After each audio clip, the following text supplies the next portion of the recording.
আসসালামু আলাইকুম everyone, welcome back to my channel Lipa's kitchen. আজকে আমি আপনাদের খুব সহজেই দইয়ের রেসিপি দেখাবো। আশা করি রেসিপিটি ভালো লাগবে। রেসিপিটি যদি ভালো লাগে তাহলে প্লিজ আমার চ্যানেলটি সাবস্ক্রাইব করবেন। এজন্য আমি এখানে একটা পাতিল নিয়েছি, এর ভেতরে আমি হাফ কাপ চিনি দিয়ে দিব।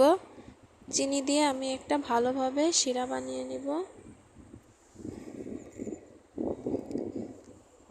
শিরাটা যেন কোনোভাবে পুড়ে না যায়।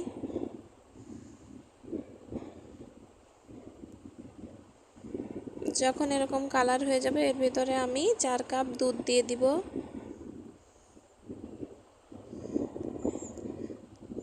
দুধটা দিয়ে আমি এটাকে ভালোভাবে জাল করে নিব।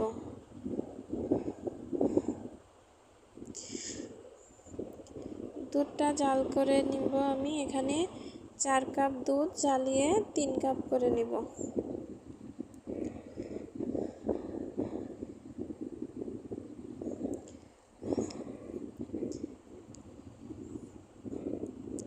এখানে আমি দই নিব। এখানে ছোট 1 কাপ দই নিয়েছি।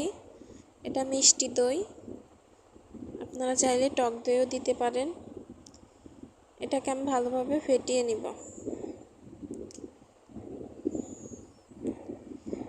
এবার আমার দুধটা জ্বালানো হয়ে গেছে, আমি এটাকে ঠান্ডা করে নিব।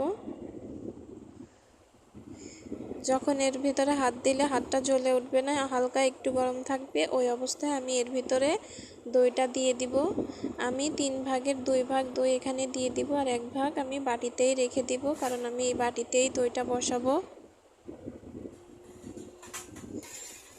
এবার এটাকে ভালোভাবে মিক্স করে বাটির মধ্যে ঢেলে নিব।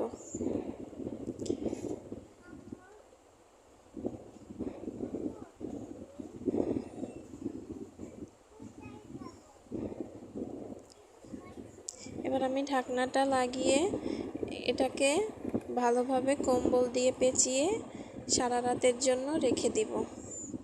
ফিরে আসছি সারা রাত পর।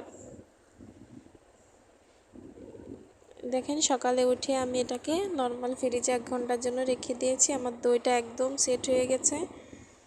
মাশাআল্লাহ, দইটা কিন্তু খেতেও অনেক স্বাদ হয়েছে, আর দেখতেই পাচ্ছেন কতটা লোভনীয় হয়েছে। আশা করি রেসিপিটি ভালো লাগছে। ধন্যবাদ।